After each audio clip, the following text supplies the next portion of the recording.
ಇನ್ನು ಧರ್ಮಸ್ಥಳ ಹೆಣಹೂತ ಪ್ರಕರಣ ಇದೆಯಲ್ಲ, ಆ ಪ್ರಕರಣ ಬೇರೆ ಬೇರೆ ಆಯಾಮಗಳನ್ನು ಪಡೆದುಕೊಳ್ತಾ ಇದೆ. ಈಗಾಗಲೇ 2 ಸ್ಟೋರಿಗಳನ್ನು ಹೇಳಿದ್ವಿ ನಾವು. ಈ ಸ್ಟೋರಿ ಇದೆಯಲ್ಲ, ಅದಕ್ಕೂ ವಿಭಿನ್ನ. ಬಿಜೆಪಿಯಿಂದ ಧರ್ಮಸ್ಥಳ ಚಲೋ ಅಭಿಯಾನಕ್ಕೆ ಕೈ ಹಾಕಲಾಗಿದೆ. ಬಿಜೆಪಿಯಿಂದ ಧರ್ಮಸ್ಥಳ ಚಲೋ, ಬಿಜೆಪಿಯ ಕೇಸರಿ ಕಲಿಗಳ ನೇತೃತ್ವದಲ್ಲಿ ಧರ್ಮಸ್ಥಳಕ್ಕೊಂದು ಪಡೆ ಹೊರಟಿದೆ. ಬಿಜೆಪಿ ಶಾಸಕನ ನೇತೃತ್ವದಲ್ಲಿ ಧರ್ಮಸ್ಥಳ ಚಲೋ. ಬೆಂಗಳೂರಿನಿಂದ 400ಕ್ಕೂ ಹೆಚ್ಚು ಕಾರುಗಳಲ್ಲಿ ಧರ್ಮಸ್ಥಳ ಚಲೋ ಯಾತ್ರೆ. ಧರ್ಮಸ್ಥಳ ವಿರುದ್ಧ ಅಪಪ್ರಚಾರ ನಡೆಯುತ್ತಿದೆ ಎಂದು ಆರೋಪಿಸಿ ಯಾತ್ರೆ. ಶಾಸಕರ ನೇತೃತ್ವ. ಕೆಲವೇ ಕ್ಷಣಗಳಲ್ಲಿ ಬಿಜೆಪಿ ಶಾಸಕ ಎಸ್ಆರ್ ವಿಶ್ವನಾಥ್ ನೇತೃತ್ವದಲ್ಲಿ ಯಾತ್ರೆ. ತಪ್ಪು ಮಾಡಿದವರಿಗೆ ಶಿಕ್ಷೆಯಾಗಬೇಕೆಂಬ ಸಂಕಲ್ಪದೊಂದಿಗೆ ಯಾತ್ರೆ ಇದು. ಯಲಹಂಕದ ಶಾಸಕರು ಅನ್ಸುತ್ತೆ. ಯಾತ್ರೆಯಲ್ಲಿ ಬಿವೈ ವಿಜಯೇಂದ್ರ, ಆರ್ ಅಶೋಕ್ ಪಾಲ್ಗೊಳ್ಳುವ ಸಾಧ್ಯತೆ. ಬಿಜೆಪಿಯಿಂದ ಧರ್ಮಸ್ಥಳ ಚಲೋ, ವಿಪಕ್ಷ ನಾಯಕ ಆತ ಆರ್ ಅಶೋಕ್. ಬಿಜೆಪಿಯ ಸ್ಟೇಟ್ ಪ್ರೆಸಿಡೆಂಟ್ ಆತ ಬಿವೈ ವಿಜಯೇಂದ್ರ. ಯಾತ್ರೆ ಮಾಡಿ ಸರ್ಕಾರವನ್ನ ಸೆಳೆಯಬೇಕಾದ ಅನಿವಾರ್ಯತೆ ಬಂದಿದೆ ಅಂದ್ರೆ ಅರ್ಥ ಮಾಡ್ಕೊಳ್ಳಿ. ಒಂದು ರಾಜ್ಯದ ಅಪೋಸಿಷನ್ ಲೀಡರು ಅಂದ್ರೆ, ವಿಪಕ್ಷ ನಾಯಕ ಅಂದ್ರೆ ಶಾಡೋ ಸಿಎಂ ಅಂತಾರೆ. ಒಬ್ಬ ಸಿಎಂಗೆ ಇರಬೇಕಾದ ಅಷ್ಟು ಜವಾಬ್ದಾರಿಗಳು ವಿಪಕ್ಷ ನಾಯಕನ ಹೆಗಲ ಮೇಲಿರುತ್ತೆ.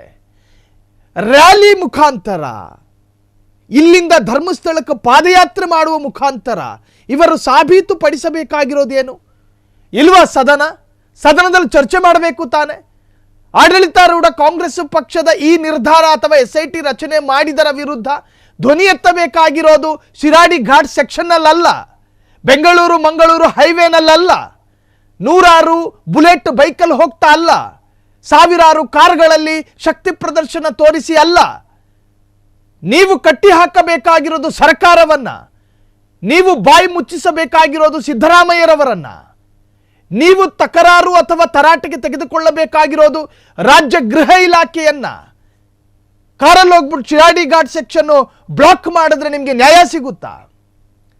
ನಿಮ್ಮ ಮನಸ್ಸಿನಲ್ಲಿ ಧರ್ಮಸ್ಥಳ ಕ್ಷೇತ್ರದ ಬಗ್ಗೆ ಅಭಿಮಾನ ಇದ್ರೆ, ಈ ರಾಜ್ಯದ ಮತ್ತು ದೇಶದ ಮತ್ತು ಜಗತ್ತಿನ ಅನೇಕ ಭಕ್ತರಿಗೂ ಕೂಡ ಆ ಕ್ಷೇತ್ರದ ಮೇಲೆ ನಂಬಿಕೆ ಇದೆ. ನಿಮ್ಮಲ್ಲಿರ್ತಕ್ಕಂತಹದ್ದೇನು ಪ್ರತ್ಯೇಕ ಭಕ್ತಿಯಲ್ಲ. ದೇವನ ಮೇಲೆ ಮನುಷ್ಯನಿಗಿರ್ತಕ್ಕಂತಹ ಭಕ್ತಿ ಪ್ರತಿಯೊಬ್ಬರಿಗೂ ಸಮಾನವಾಗಿರ್ತವೆ. ಅದರಲ್ಲೇನು ವೆರೈಟಿಗಳೇನು ಇರೋದಿಲ್ಲ. ನೀವೆಲ್ಲ ಜನಪ್ರತಿನಿಧಿಗಳು, ವಿಪಕ್ಷ ನಾಯಕರು, ರಾಜ್ಯ ಬಿಜೆಪಿಯ ಪ್ರೆಸಿಡೆಂಟು, ನೀವು ಸಮಾಜಕ್ಕೆ ಏನು ಸಂದೇಶ ರವಾನಿಸ್ತಾ ಇದ್ದೀರಾ? ಯಲಹಂಕದ ಶಾಸಕ ತನ್ನ ನಾಯಕತ್ವದಲ್ಲಿ ಧರ್ಮಸ್ಥಳಕ್ಕೆ ಹೊರಟಿದ್ದಾರೆ. ಈಗ 66 ಬಿಜೆಪಿ ಶಾಸಕರಿದ್ದಾರೆ ರಾಜ್ಯದಲ್ಲಿ. ಎಲ್ಲರೂ ಹಿಂಗೆ ಮಾಡಿದ್ರೆ ಕತೆ ಏನಾದೀತು ಅಂತ. ನೀವು ಶಿಸ್ತಲ್ಲಿ ಹೋಗ್ತೀರಾ ಧರ್ಮಸ್ಥಳಕ್ಕೆ? ಅಲ್ಲಲ್ಲಿ ಬ್ಲಾಕು, ನಿಮ್ಮ ಕಾರ್ಯಕರ್ತರು ಹಾಸನದಲ್ಲಿ ಒಂದಷ್ಟು ನಿಂತ್ಕೊಂಡಿರ್ತಾರೆ, ಕುಣಗಲಲ್ಲೊಂದಷ್ಟು, ನೆಲಮಂಗಲದಲ್ಲೊಂದಷ್ಟು. ಇದು ಬಿಜೆಪಿಯಿಂದ ಧರ್ಮಸ್ಥಳ ಚಲೋ ಎನ್ನುವಂತಹ ಮಾಹಿತಿ. ಬಿಜೆಪಿ ಶಾಸಕನ ನೇತೃತ್ವದಲ್ಲಿ ಧರ್ಮಸ್ಥಳ ಚಲೋ. ಬೆಂಗಳೂರಿನಿಂದ 400ಕ್ಕೂ ಹೆಚ್ಚು ಧರ್ಮಸ್ಥಳ ಚಲೋ ಯಾತ್ರೆ.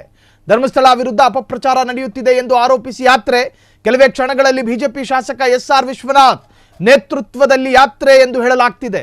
ತಪ್ಪು ಮಾಡಿದವರಿಗೆ ಶಿಕ್ಷೆಯಾಗಬೇಕೆಂಬ ಸಂಕಲ್ಪದೊಂದಿಗೆ ಯಾತ್ರೆಯಂತೆ. ಯಾತ್ರೆಯಲ್ಲಿ ಬಿವೈ ವಿಜಯೇಂದ್ರ, ಆರ್ ಅಶೋಕ್ ಪಾಲ್ಗೊಳ್ಳುವ ಸಾಧ್ಯತೆ ಇದೆ ಎಂದು ಹೇಳಲಾಗ್ತಾ ಇದೆ. ಇನ್ನೇನು ಕೆಲವೇ ಕ್ಷಣಗಳಲ್ಲಿ ಎಸ್ಆರ್ ವಿಶ್ವನಾಥ್ ಸದನದಲ್ಲಿ ಬರೀ ಯೂಟ್ಯೂಬರ್ಗಳ ಬಗ್ಗೆ ಮಾತ್ರ ಮಾತನಾಡಿದ ಏಕೈಕ ರಾಜಕಾರಣಿ ಅಂದರೆ ಎಸ್ಆರ್ ವಿಶ್ವನಾಥ್. ಈಗ ಯತ್ನಾಳ್ ಕೂಡ ಸೇರ್ಕೊಂಡಿದ್ದಾರೆ. ಅದ್ರ ಬಗ್ಗೆ 1 ಗಂಟೆ ಬುಲೆಟಿನಲ್ಲಿ ವಿಸ್ತೃತವಾದಂಥ ಚರ್ಚೆಯಾಗುತ್ತೆ. ಆದರೂ ಕೂಡ ಎಸ್ಆರ್ ವಿಶ್ವನಾಥ್ ನಾಯಕತ್ವದಲ್ಲಿ ಈಗ ರ್ಯಾಲಿ ಹೊರಟಿದೆ ಧರ್ಮಸ್ಥಳಕ್ಕೆ. ಕ್ಷಣದ ಸುದ್ದಿಗಳಿಗಾಗಿ ಫ್ರೀಡಂ ಟಿವಿ ಸಬ್ಸ್ಕ್ರೈಬ್ ಮಾಡಿ, ಲೈಕ್ ಮಾಡಿ ಹಾಗೂ ಫಾಲೋ ಮಾಡಿ. ಹೊಸ ಸುದ್ದಿಗಳ ನೋಟಿಫಿಕೇಶನ್ಗಾಗಿ ಬೆಲ್ ಐಕಾನ್ ಮೇಲೆ ಕ್ಲಿಕ್ ಮಾಡಿ.